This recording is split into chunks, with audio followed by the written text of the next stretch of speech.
If you're a new real estate agent, there's a good chance you're about to make at least one of the 5 mistakes that derail more careers in this business than anything else. And here's the hard truth. Most of these mistakes don't feel like mistakes when you're making them. They feel like hustle. They feel like progress. They feel like what you're supposed to be doing. But 6 months from now, when your bank account is empty and your confidence is shot, you'll realize the warning signs were there all along. In this video, I'm breaking down the 5 most common new agent mistakes, the early warning signs that you're heading down the wrong path, and most importantly, exactly how to prevent them or fix them if you've already fallen into the trap. Look, I get it. You just got your license. You're excited. You're motivated. And you're also probably terrified because everyone keeps telling you that 90% of agents fail in their first year. But here's what nobody tells you. Most of those failures are completely preventable. They're not about talent. They're not about market conditions. They're about making a few critical mistakes early on that compound over time until you're stuck in a cycle you can't escape. I've worked with hundreds of new agents, and I can tell you that the ones who succeed aren't necessarily the most charismatic or the most connected. They're the ones who avoid the 5 traps we're about to discuss. Because here's the reality. Your first 12 to 18 months in real estate aren't about closing a ton of deals. They're about building systems, developing skills, and avoiding the mistakes that will rob you of time, money, and momentum. So whether you're brand new or you've been spinning your wheels for a few months, this video is going to give you a clear roadmap for what not to do, how to spot the warning signs early, and how to course correct before it's too late. Let's dive in. Mistake number 1 is accepting overpriced listings.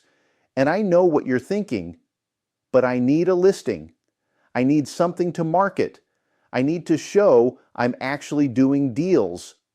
Trust me, I understand the desperation. But here's what actually happens when you take an overpriced listing. Research shows that overpriced listings sit on the market 3 times longer than properly priced homes, and they often end up selling for 10% or more below true market value once the price cuts start rolling in. Think about that for a second. Not only does the home sit there longer, but it actually sells for less than it would have if it had been priced correctly from day one. But the damage goes deeper than just the numbers. Long days on market destroy your reputation in the agent community. Other agents stop showing your listing because they assume the seller is unrealistic or difficult to work with. Your relationship with the seller deteriorates because they start blaming you for the lack of activity. And you're burning your time and marketing budget on a property that's essentially unsellable at the current price. So how do you know you're about to make this mistake? Here are the early warning signs. Your seller ignores the comparable sales you show them and focuses only on what they need to get out of the house or what their neighbor supposedly got 3 years ago. And here's the big one. You catch yourself thinking, I know it's high, but I really need a listing. The moment that thought crosses your mind, you're in danger. Here's how to prevent it. Use a simple pricing script. Show your seller 3 to 5 sold comparables and run a net sheet at both a realistic price and their fantasy price. Then ask this exact question. If the data says the market is here, are you willing to price here? If they say no, you have your answer. They're not ready to sell at market value, which means they're not ready to sell. Set a personal rule for yourself right now. Never take a listing more than 3 to 5% above your recommended range without a written, pre-agreed price reduction plan. Make it part of your listing agreement. Tell the seller, I'm happy to start here, but we need to agree in writing that if we don't have X showings or X offers in the first 2 weeks, We're reducing the price by this amount on this date. Get them to sign off on that timeline before you ever list the property. Now, what if you've already made this mistake? What if you're sitting on an overpriced listing right now? Here's your recovery plan. At 10 to 14 days, if you're seeing poor showing activity, schedule what you call a market update meeting. Don't frame it as a confrontation. Frame it as new data. Present the showing feedback you've received, show them the new competing listings that have hit the market, and use that fresh information to justify a price reduction. If the seller refuses to adjust after multiple updates, you need to seriously consider releasing the listing rather than letting it poison your time and your brand. I know that sounds drastic, but keeping a dead listing is worse than having no listing at all. It signals to the market that you either don't know how to price or you can't control your sellers. Neither of those is a reputation you want. Mistake number 2 is neglecting to build your database. And this one is deadly because the consequences don't show up immediately. You can get away with ignoring your database for 3, 6, even 9 months if you're getting a few random leads or picking up floor time. But eventually, those early deals close, the referrals dry up, and you're left with painful income gaps and no pipeline to pull from. Agents who build a database and nurture it consistently generate significantly more repeat and referral business over time. But here's what most new agents do instead. They keep contacts scattered across their phone, social media, random sticky notes, and maybe a few business cards shoved in a drawer. There's no organized CRM. There's no system. And when I ask them, how many people are in your database? They can't answer. When I ask, how many people did you talk to this week? They guess. If that sounds like you, here are your prevention strategies. Choose one CRM, even if it's just a basic spreadsheet, and commit to it. Every single person you meet needs to go into that system with their name, contact info, how you met them, any relevant notes, and a next follow-up date. No exceptions. Make this your daily non-negotiable. Add 3 to 5 new people to your database every single day, and make 5 to 10 touches to your existing contacts. That means calls, texts, direct messages, emails, whatever it takes to stay top of mind. If you do this consistently, you'll have hundreds of warm contacts within a few months and thousands within a year. Now, if you've already neglected this and you're starting from zero, here's how to recover. Block 2 to 3 hours this week and dump every contact from your phone, your email, your social media followers, and your past coworkers into one master list. Then start sending reintroduction messages in small batches. Keep it simple. Hey, I know it's been a while, but I wanted to reconnect and let you know I'm now licensed in real estate. If you or anyone you know ever needs help with buying, selling, or investing, I'd love to be a resource. Then create a simple 30-day nurture plan. Send weekly value messages like market updates, homeowner tips, or new listings in their area, and commit to one personal check-in call with each contact every month. It doesn't have to be complicated. It just has to be consistent. Mistake number 3 is inconsistent prospecting. And this is the one that creates the feast or famine cycle that destroys new agents. Here's what happens. You prospect hard for a few weeks, you get busy with 1 or 2 clients, you stop prospecting because you're too busy, and then 3 months later, when those deals close, you have nothing in the pipeline. Your income drops to zero, panic sets in, and you start the cycle all over again. Top producers never fall into this trap because they don't rely on a single lead source, and they don't stop prospecting just because they're busy. They run multiple consistent channels like their sphere of influence, online leads, open houses, and expired listings, and they keep all of those channels active all the time. Here's how you know you're making this mistake. You only prospect when you have time, which really means you only prospect when you're scared about money. You don't have a written weekly target for conversations, appointments, or follow-ups. You're just winging it based on how you feel that day. The prevention strategy is simple but non-negotiable. Time block 60 to 120 minutes every single day as your money hours for outbound conversations. That means calls, direct messages, texts, door knocking, open house invites, whatever form of outreach works for you. Treat this block like an appointment with a client. It's sacred. It doesn't get moved or skipped. Commit to simple metrics. For example, 20 conversations per day, 5 follow-up contacts, and 1 new appointment set. Track those numbers every single day. If you hit your numbers, great. If you don't, you know exactly what you need to fix tomorrow. If you've already fallen into inconsistent prospecting and your pipeline is dry, here's your recovery plan.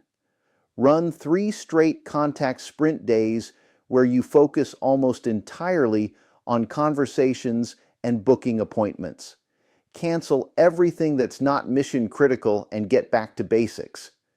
Then audit your last 30 days. Which lead sources actually produced appointments and deals? Double down on those for the next 30 days instead of chasing new shiny tactics or expensive lead programs. The best lead source is always the one that's already working. Mistake number 4 is poor time management. And this one is insidious because it makes you feel productive even when you're not. New agents who treat real estate like a casual job instead of a business often drift through their days doing what I call busy work, attending training sessions, scrolling social media for content ideas, redesigning their logo for the 3rd time, organizing their desk. Meanwhile, they're having almost no actual conversations with buyers or sellers.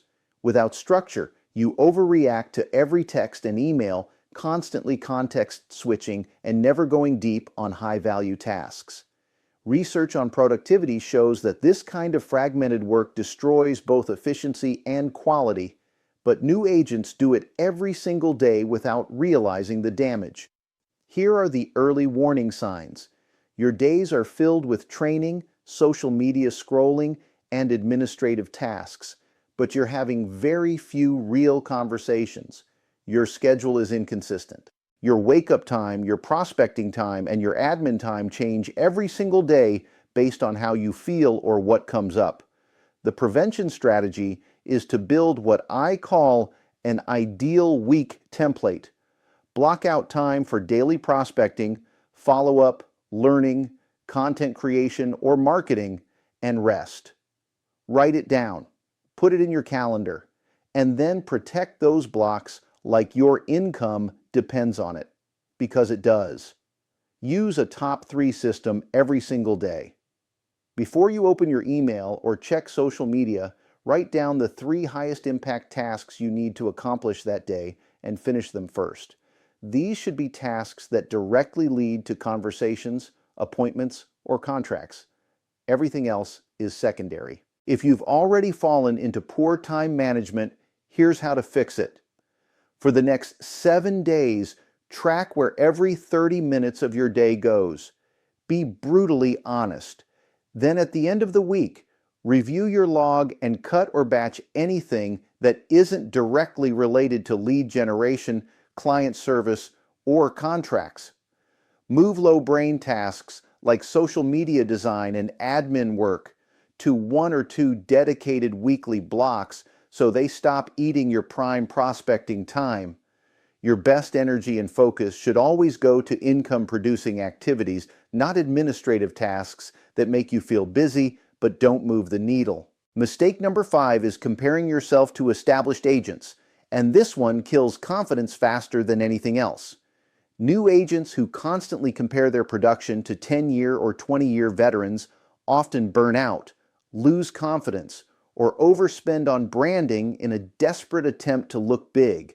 This mindset leads you to chase status like fancy cars, expensive marketing packages, and big billboard ads instead of focusing on skills like having better conversations, delivering stronger presentations, and negotiating more effectively. You're trying to look successful instead of actually becoming successful. Here's how you know you're making this mistake. You feel behind because everyone else seems to be closing multiple deals every single month, or you're embarrassed to share your actual numbers with other agents. You're spending money on image building like luxury marketing packages or expensive leads before you've built a consistent lead generation and follow-up system. The prevention strategy starts with redefining success. Stop measuring yourself by closings and start measuring yourself by controllable metrics: conversations per day, appointments set, presentations delivered, follow-ups completed. These are the activities that lead to closings, and they're 100% within your control. Use top agents as case studies, not competitors. When you see a top producer crushing it, don't compare yourself to them now. Ask them what they did in years 1 and 2. Ask them how many deals they closed their first year. Ask them what mistakes they made and how they recovered. You'll be surprised how humble most of their beginnings were. If you're already stuck in the comparison trap, here's your recovery plan. Unfollow or mute social media accounts that trigger comparison, and instead join small accountability groups of agents who are at a similar stage as you. Surround yourself with people who are building, not people who are already built. Review your personal progress every 90 days and celebrate small wins. Did you improve your listing presentation script? Did you increase your appointment to contract ratio? Did you add 100 new contacts to your database? These are real wins, even if they don't show up as commissions yet. Before we wrap up, let's talk about realistic timeline expectations, because understanding this will help you avoid all 5 of these mistakes. Most new agents see their first commission check between 2 and 6 months after starting full-time, depending on activity level and market conditions. Many who stick with consistent lead generation close 2 to 5 deals in their first year, with profitability and steadier income often hitting around 12 to 18 months. So, what should you focus on in year 1? In months 1 through 3, learn your contracts, practice your scripts, study your local market, build your database, and start daily prospecting. Don't worry about closing deals yet. Worry about building the foundation. In months 4 through 12, refine 1 or 2 core lead sources, whether that's your sphere of influence, open houses, online leads, or something else. Track your numbers religiously and invest heavily in skill building. Take every listing appointment and buyer consultation you can get, even if you don't win the business, because the reps matter more than the results right now. Here's the bottom line. Keeping these 5 mistakes front of mind and having written rules for pricing, prospecting, scheduling, and mindset will dramatically improve your odds of surviving and thriving through the first 12 to 18 months. You don't need to be the most talented agent. You don't need the biggest sphere. You just need to avoid the traps that take everyone else out. So here's what I want you to do right now. Pick one of these 5 mistakes that resonates most with you, the one you know you're either making or in danger of making, and commit to one prevention strategy this week. If it's overpriced listings, write your pricing script. If it's database building, set up your CRM and add 10 people today. If it's inconsistent prospecting, block your money hours for the next 7 days. Small, consistent actions compound over time, and a year from now, you'll look back and realize that this was the moment everything changed. You've got this. This script was generated using an AI employee built in Claude by the Lesix agency. Video produced with HeyGen using an avatar trained on the voice and likeness of Lesix founder Robert Lee. For more information about how Lesix can grow your business, schedule a free profitability planning session at lesix.agency.